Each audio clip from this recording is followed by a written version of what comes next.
warahmatullahi wabarakatuh. Hai adik-adik mahasiswa sekalian, bagaimana kabarnya hari ini? Saya harap semuanya dalam keadaan sehat walafiat. Alhamdulillah, pada kesempatan kali ini kita masih bisa bertemu kembali dalam pembelajaran dengan mata kuliah pendidikan anak berkebutuhan khusus. Dan saya berharap kepada adik-adik semuanya selalu bahagia dan tetap semangat walaupun pembelajaran kita saat ini masih berjalan secara virtual. Adik-adik mahasiswa sekalian, pada minggu lalu kita sudah pernah membahas terkait dengan klasifikasi anak berkebutuhan khusus.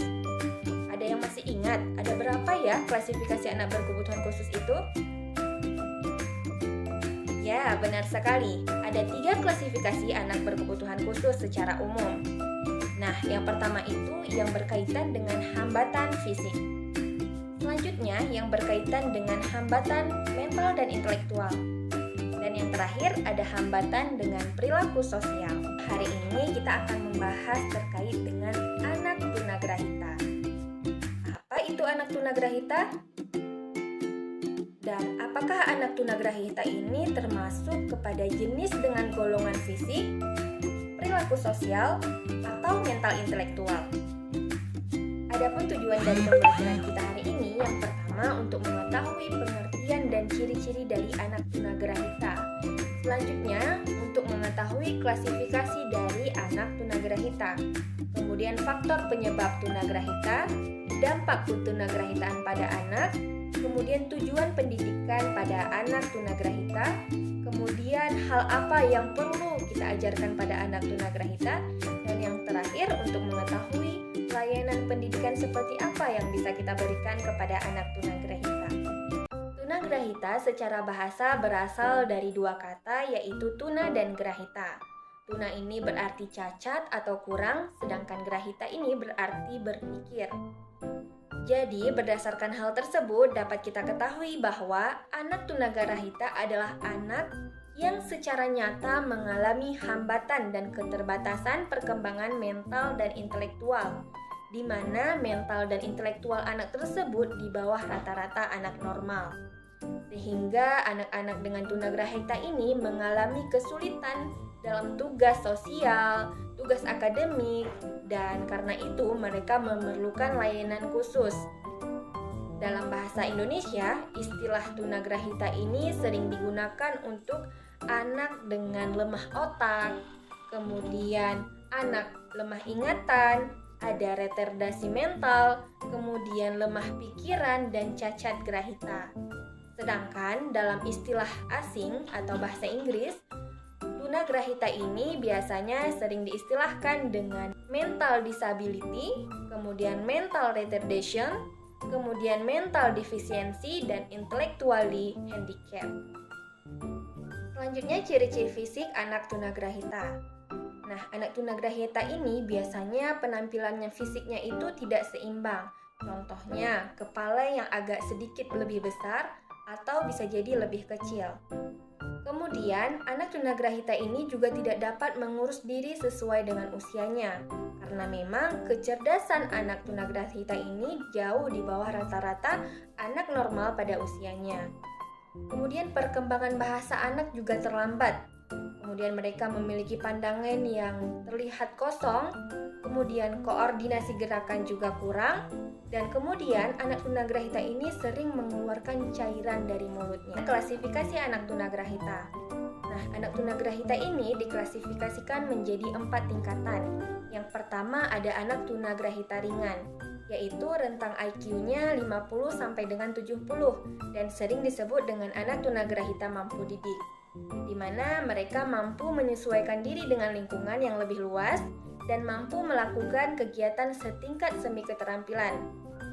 Dan pada tingkatan kedua ada anak tunagrahita sedang, yaitu IQ-nya rentang 35 sampai dengan 50, di mana sering disebut dengan tunagrahita mampu latih.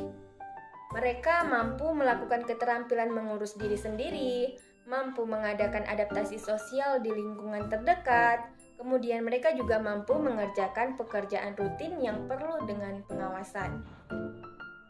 Kemudian pada tingkatan ketiga ada anak tunagrahita berat, yaitu IQ-nya 20 sampai dengan 35. Kemudian anak tunagrahita sangat berat yaitu IQ di bawah 20. Nah, tunagrahita berat dan sangat berat ini sering disebut dengan tunagrahita perlu rawat. Anak tunagrahita ini sepanjang usianya selalu bergantung pada bantuan dan perawatan orang lain yang ada di sekitarnya. Adik-adik mahasiswa, adapun faktor yang menyebabkan anak mengalami ketunagrahitaan, yang pertama ada karena faktor infeksi dan keracunan. Selanjutnya bisa juga diakibatkan oleh gangguan metabolisme gizi, kemudian trauma zat radioaktif, kemudian bisa juga diakibatkan oleh masalah-masalah pada saat kelahiran. Adapun dampak ketunagrahitaan pada anak itu yang pertama, anak tunagrahita itu akan mengalami hambatan dan kesulitan akademik seperti misalnya berhitung, kemudian berbahasa, sulit mengingat, kurang dapat mengontrol lingkungan, dan kesulitan-kesulitan lainnya. Kedua, anak tunagrahita itu tidak akan mencapai kematangan intelektual seperti teman sebayanya. Dan yang terakhir, anak tunagrahita itu dia akan sering menjadi sasaran kenakalan ataupun kejahilan teman atau orang-orang normal lainnya akibat ketidakmampuannya dalam norma-norma sosial dan menyesuaikan diri dalam lingkungan sekitarnya. Adik-adik mahasiswa sekalian, adapun layanan pendidikan yang dapat diberikan bagi anak tunagrahita itu yang pertama ada SLBC. Nah, SLBC ini adalah sebuah bentuk layanan pendidikan sekolah di mana anak tunagrahita akan belajar bersama-sama dengan anak tunagrahita lainnya. Dan SLBC ini juga memiliki tingkatan, ada untuk TK 3 tahun, SD 6 tahun, SMP 3 tahun, dan SMA 3 tahun. Dan tentunya standar pendidikannya itu disesuaikan dengan kemampuan anak tunagrahita itu sendiri. Selanjutnya ada SLB bersama. Nah, SLB bersama ini adalah sebuah bentuk layanan pendidikan sekolah berasrama, di mana program sekolah dan dilanjutkan dengan program asrama yang sangat dan saling berkesinambungan. Selanjutnya ada kelas kunjung. Kemudian layanan pendidikan lainnya juga bisa dengan terapi, contohnya terapi bermain.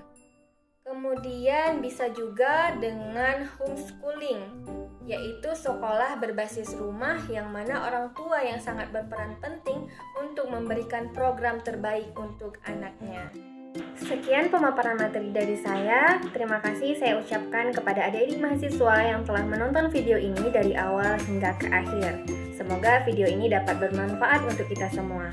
Nah, di akhir materi kita kali ini saya ingin menekankan kembali bahwasannya anak tunagrahita adalah anak yang memiliki hambatan mental dan intelektual, di mana kecerdasan anak dengan hambatan tunagrahita ini tidak akan bisa sama dengan anak normal seusianya. Oleh karena itu, pelayanan dan pendidikan yang diberikan kepada anak tunagrahita ini seharusnya bertujuan untuk memaksimalkan potensi yang seharusnya bisa dikembangkan kembali bagi anak tunagrahita itu sendiri.